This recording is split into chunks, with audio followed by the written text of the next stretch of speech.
I'm here to talk about success, right?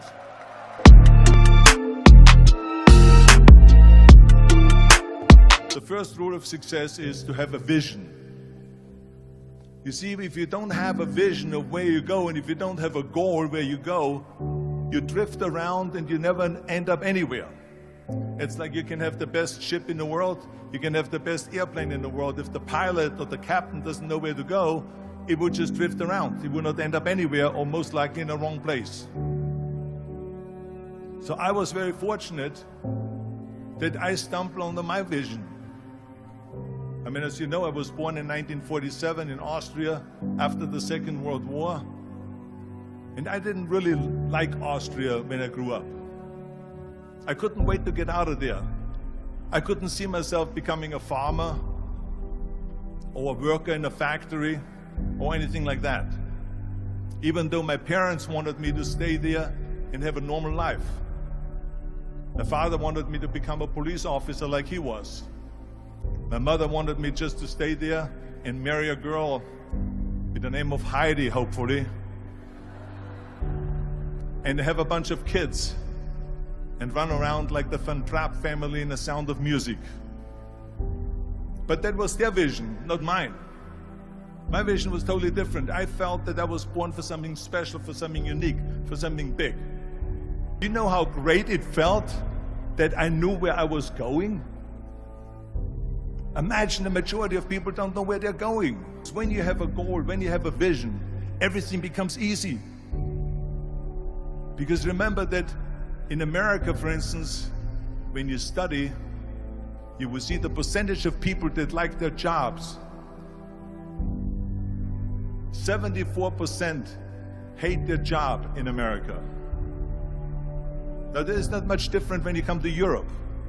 The majority of people don't like what they're doing because they're really not doing it because they didn't have a goal and they followed this goal.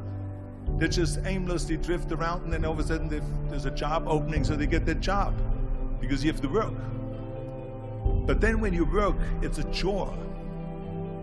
It's work. It's not fun. So if you think about, only a quarter of the people really enjoy what they're doing in life. That is unbelievable if you think about it. So I felt so blessed that I knew what I was doing. It's like a medical student that studies and knows he wants to become a doctor. You know where to go. So I knew where to go.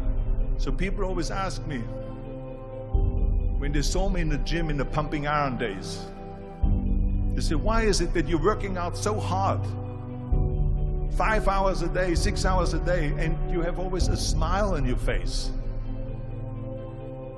The others are working out just as hard as you do, and they look sour in the face. Why is that? And I told people all the time, I said, because to me, I'm shooting for a goal. In front of me is the Mr. Universe title.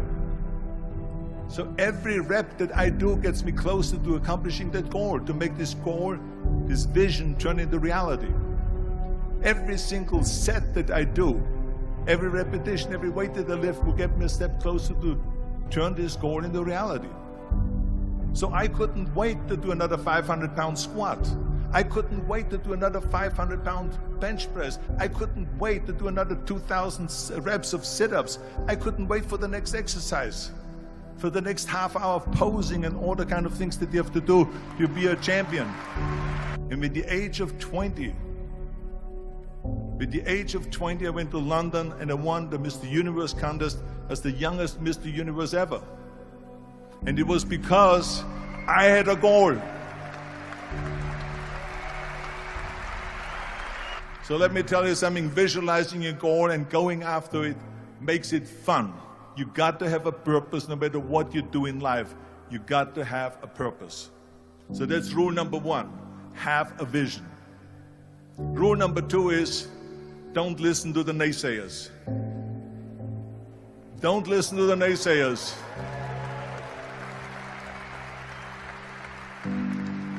Everything I ever did, the thing that I heard out of people's mouth was, that's impossible.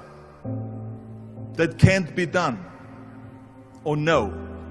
So whenever someone said to me, It can't be done. I heard it can be done. When they said no, I heard yes. And when they said it's impossible, I heard it is possible. I'm a strong believer of what Nelson Mandela said, that everything is always impossible until someone does it. Well, I'm going to be the one, I said to myself, I'm going to do it and I'm going to show it to them. Maybe it has never been done before. That's perfectly fine with me. But I'm going to do it. And I did not listen to the naysayers. Next thing, the third point that I'm going to make to you is, before we sit down with Jürgen and talk about the rest of the three, is work your ass off. There is no magic pill. There is no magic out there. You cannot get around. You have to work and work and work. And it drives me crazy when people say that they don't have enough time to go to the gym for 45 minutes a day and work out. Or to do something for 45 minutes to an hour a day to improve. If it is physically improve or if it is mentally to improve. Imagine you read 1 hour a day about history. How much you will learn after 365 hours in 1 year. Think about if you study about the history of musicians, of composers, how much you would know.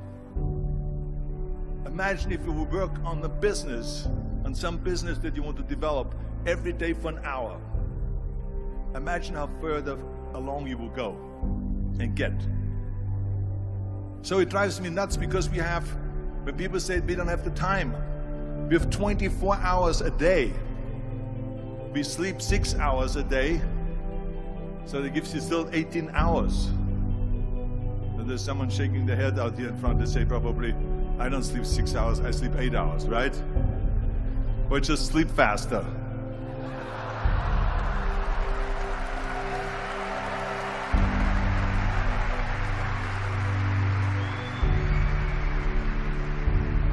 So we have 18 hours a day. The average person works around 8 to 10 hours. So let's assume it's 10 hours, so we have 8 hours left. Then you travel around an hour a day, maybe 2 hours a day.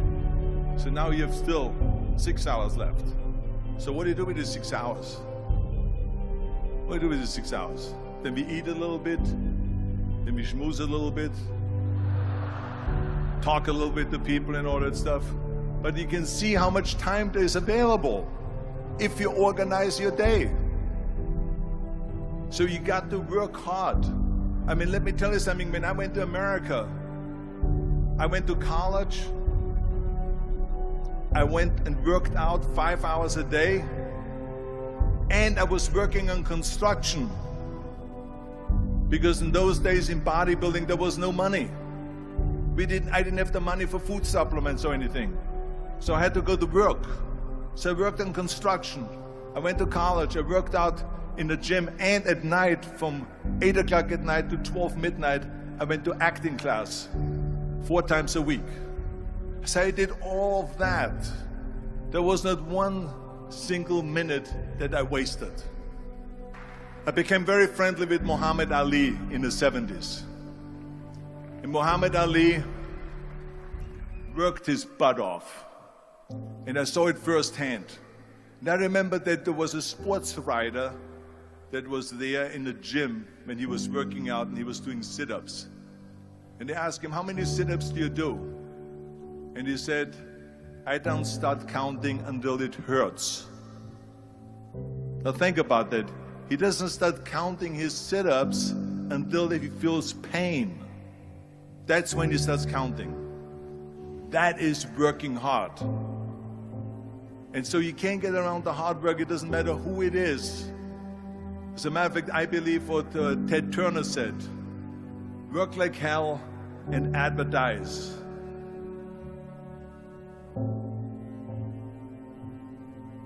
You get it? Work like hell, go to bed, and early to rise, work like hell and advertise. So you work your ass off, and then you let the world know about your work. That's what it is all about. Let people know. If you have a company, if you have a movie, if you do a sports, work your ass off, but then advertise and let everyone know. I hate Plan B. And I tell you why. Because we have so many doubters, as I've said earlier, the no-sayers. We have so many of those people that say no, and you can't do it, it's impossible. That is okay, because we just turn off, as I said earlier, and we listen and we hear the no being a yes. You can't do it, you can do it, and all of that. So that is possible to do that amongst all the negative people around you. But when you start doubting yourself, that's very dangerous. Because now what you're basically saying is that if my plan doesn't work, I have a fallback plan, I have a plan B. And that means that you start thinking about plan B, and every thought that you put into plan B, you're taking away now that thought and that energy from plan A.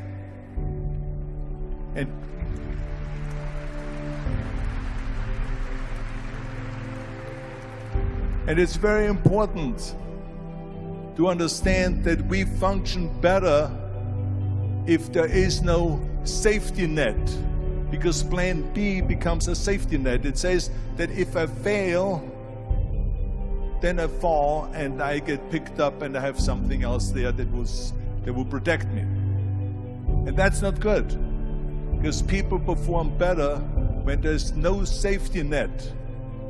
People perform better in sports and everything else if you don't have a plan B. To me, it is very dangerous to have a plan B, because you're cutting yourself off from the chance of really succeeding. And the reason, one of the main reasons why people want to have a plan B is because they are worried about failing. What is if I fail, then I don't have anything else? Well, let me tell you something, don't be afraid of failing, because there's nothing wrong with failing. You have to fail in order to climb that ladder. There's no one that doesn't fail. We all fail. It's okay.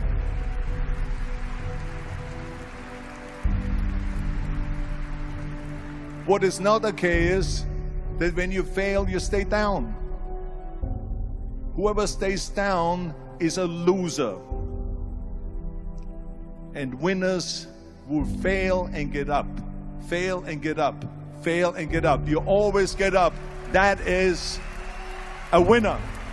That is a winner. Hey, we all lose.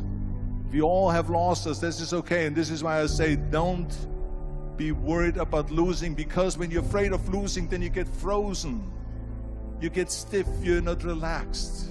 You got to be, in order to perform well in anything, if it's in boxing or if it is on your job or with your thinking, is only happening when you relax.